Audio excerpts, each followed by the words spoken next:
A finales de la dinastía 18, Amenofis III emprendió la construcción de otro templo a unos 2 kilómetros de el de Karnak y unido a él por una avenida bordeada de esfinges. Este nuevo templo, que hoy llamamos Luxor, era la capilla de Año Nuevo para el mismo culto de Amón. Fue proyectado y dirigido por el arquitecto Amenhotep, quien pudo concebirlo con más libertad compositiva, puesto que no debió sujetarse, como en el de Karnak, a un santuario preexistente. Las construcciones de Amenhotep obedecen a una disposición muy clara, aunque su plan sufrió variaciones durante su ejecución. Un pilono central en la fachada daba acceso desde el norte, o sea, desde Karnak, a un vestíbulo de sala hipóstila, de columnas papiriformes fasciculadas y con los capiteles en forma de flor cerrada, que se extiende transversalmente hasta constituir 9 naves de 4 tramos. A continuación de esta sala se levanta el santuario de Amón, su mujer Mut y su hijo Khonshu, pequeño recinto con 4 columnas y el depósito de la barca sagrada y del tesoro, precedido de una sala hipóstila transversa, lo que recuerda a menor escala la estructura de Karnak. El mismo Amenhotep modificó este conjunto para aumentar su espectacularidad. Con tal fin, derribó el pilono existente y elevó otro nuevo, construyendo ante la sala hipóstila un gran patio porticado en 3 de sus lados con columnas de haces papiriformes cerrados. Asimismo, el último tramo de la avenida que unía Luxor con Karnak fue cubierto con un techo sobre 7 pares de columnas de capiteles en forma de flor abierta. Con todo ello, el edificio alcanzaba casi los 150 metros de longitud. Amenofis III introdujo también reformas en Karnak, donde Amenhotep levantó ante el pilono mayor de Tutmosis I otro más grandioso, aunque concibió a modo de colosal cartelón publicitario. Se grabaron en él bajorrelieves que representan al rey en su barca de sus numerosos remeros, procediendo a la barca de Usirhat, en la que viajaba la estatua de Amón. Estas escenas aluden a la procesión que tenía lugar todos los años en la fiesta de Año Nuevo, destinada a honrar al dios de la capital y a manifestar el carácter divino del rey. Las barcas se trasladaban a través del Nilo desde Karnak hasta Luxor para regresar de nuevo al templo principal una vez acabada la ceremonia. Hacia el final de la dinastía, Tutankamón cerró con muros y convirtió en sala hipóstila la avenida cubierta de Luxor. Erenheb, por su parte, mandó levantar a unos 50 metros de distancia el gran pilono de Amenofis III en Karnak, otro pilono todavía mayor de 102 metros de anchura para albergar entre los dos una sala cubierta. La arquitectura funeraria sufrió un gran cambio en la dinastía 18, que abandonó el sistema de los templos funerarios anejos a la tumba real y procedió a un desdoblamiento del que ya existen tímidos precedentes desde la cuarta dinastía. El enterramiento se efectuó con preferencia en el Valle de los Reyes, que se extiende paralelo al impresionante muro rocoso de Deir el-Bahari. Allí, en lugares secretos para evitar el pillaje, se excavaban las tumbas subterráneas, a veces grandiosas, pero sin ningún signo delator externo. A cierta distancia y en un lugar visible se levantaban los templos correspondientes.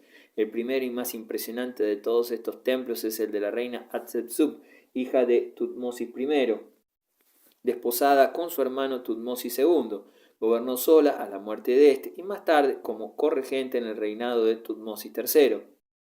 Este edificio, denominado Esplendor de los Esplendores, está inspirado sin duda en el templo próximo que mandara edificar Mentuhotep.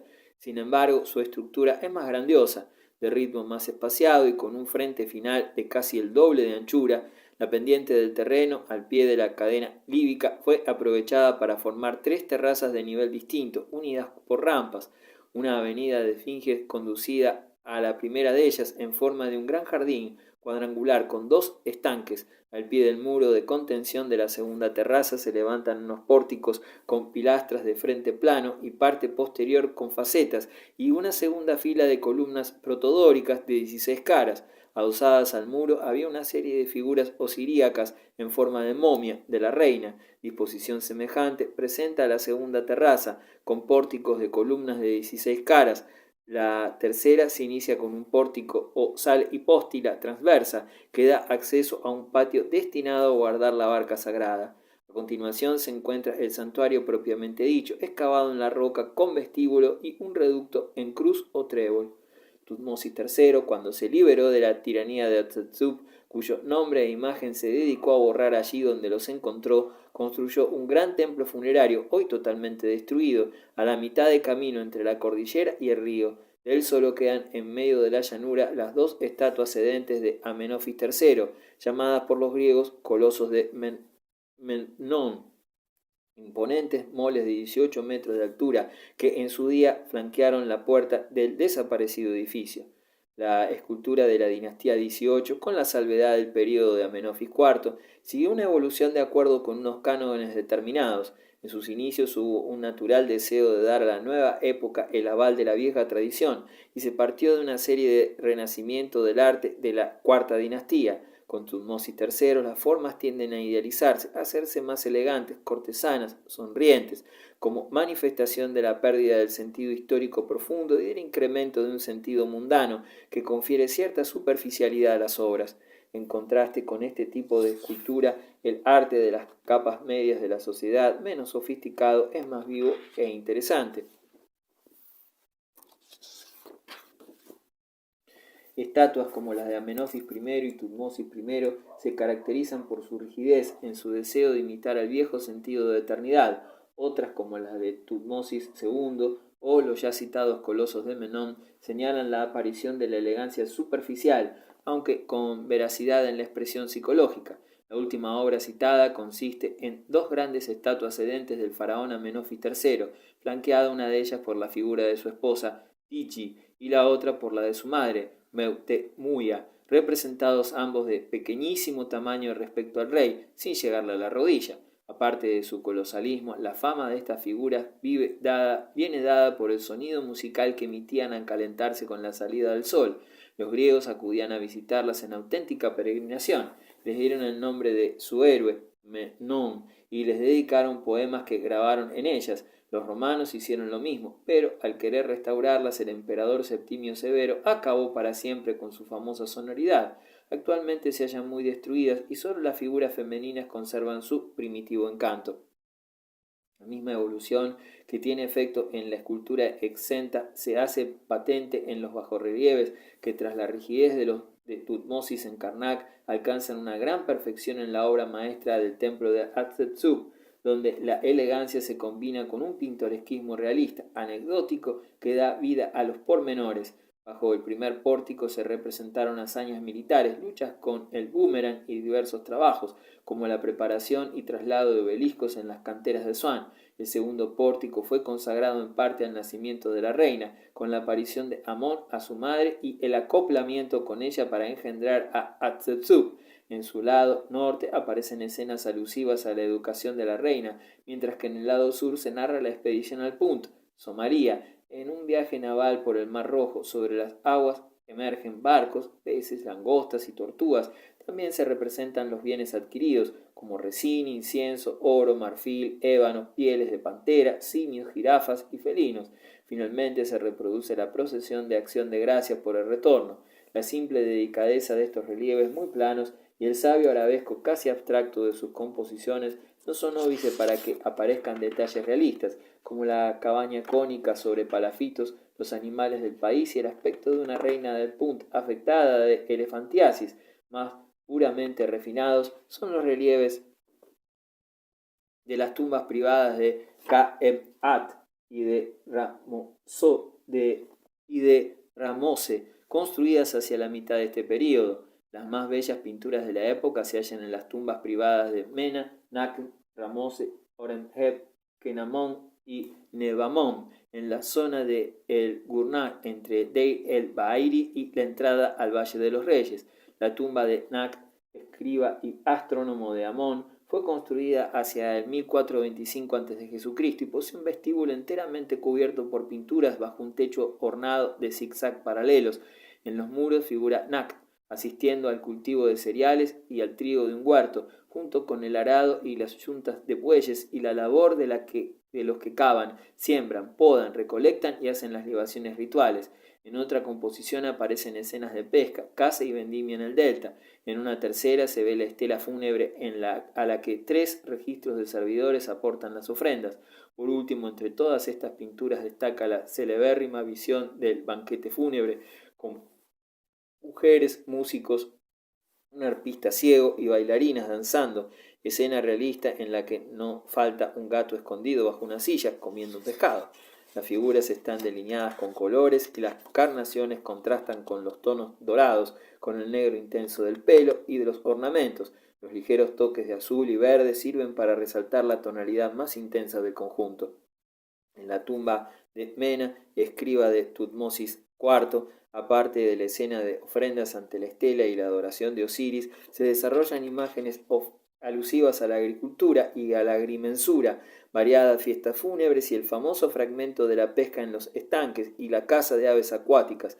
Se trata de una visión encantadora, de barcos navegando entre papiros, hombres que lanzan sus armas, servidores que recogen aves y flores y especialmente deliciosas mujeres acompañantes graciosamente sentadas con sus conos de perfumes refrescantes en la cabeza y flores en las manos, o bien de pie, cargadas de flores y aves entre los tallos cimbreantes y el agua repleta de peces. Todo el conjunto aparece matizado con suaves tonos azules y verdes, con grafismos ágiles y rápidos, como los mejores dibujos de Picasso.